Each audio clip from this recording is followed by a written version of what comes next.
Solitary energy presented through atomic pairs I'm segmentally ingesting.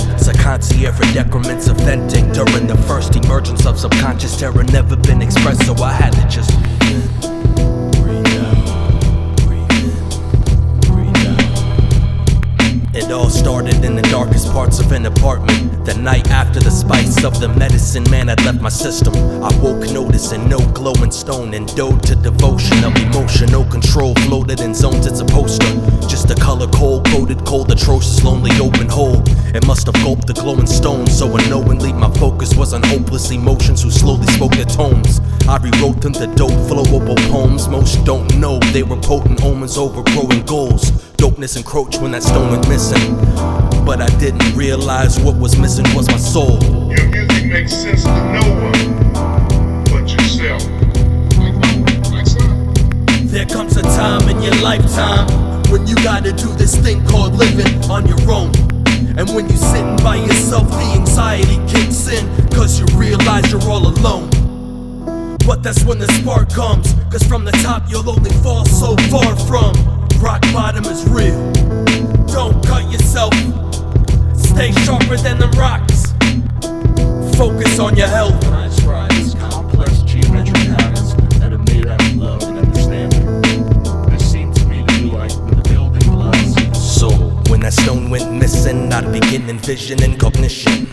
As a flower blossom that a butterfly can sit its grace. I mount on top a dragon clutches while he spits his flames. To doubt's colossal, happy trusting vibes within the blaze. A howling fox's labyrinth lush with vines who's hidden safe. To pounce upon your sadness just to fight and kill your pain. An owl's copper's having one that glides within his space, who's sounding watchful as he hunts for gripes that give you pain. Internal observation. I turned out to be voracious on statements I vacantly made and obtained unelated.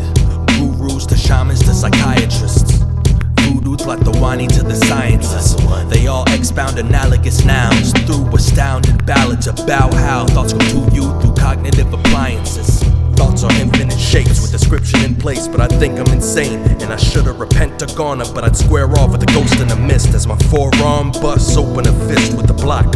Once it was my cute boy that a lip slice open straight from a lefty. The demon said I'll die, I said okay, right, triangles against me. He lost his poise when I kicked to his trapezoid. His circle came to lift him up, and I told him when it comes to fighting demons, I'll wreck.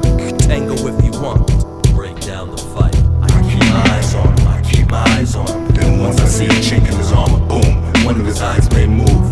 Then I know I have him. And when he comes to the center of the ring, and he still looks at me with his piercing look, as if he's not afraid, but he already made that mistake. When he looked down for that 1/10 of a second, I know I had him. Break down the fight. You ever consigned to oblivion how to be? It's like being lost in the forest when there are infinite pathways that you think would lead to halting your torment. At least that's how it felt. So day and night, I toss and turn, I keep stressing my mind, looking for a blessing in disguise, waking up to the frost of depression that's inside. Lost grip of space-time, breathless, learn to meditate while I requested from the heavens the complex comprehension. The sacred bond between reality and the acephalous. Received it and became a powerful user. It gave me more knowledge cause it seen I was no abuser. I became a master of lucid sleep. The knowledge to do it was as delicate as the memory of a dream. I started loving sleep more than living. It was too much, the knowledge, so I made myself forget it. All I needed was the spark for that atrocious hole that implodes to explode my glowing stone. To do that I had to learn how to be alone.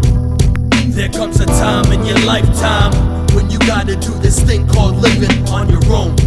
And when you're sitting by yourself, the anxiety kicks in, cause you realize you're all alone. But that's when the spark comes, cause from the top you'll only fall so far from. Rock bottom is real. Don't cut yourself. Stay sharper than them rocks. Focus on your health.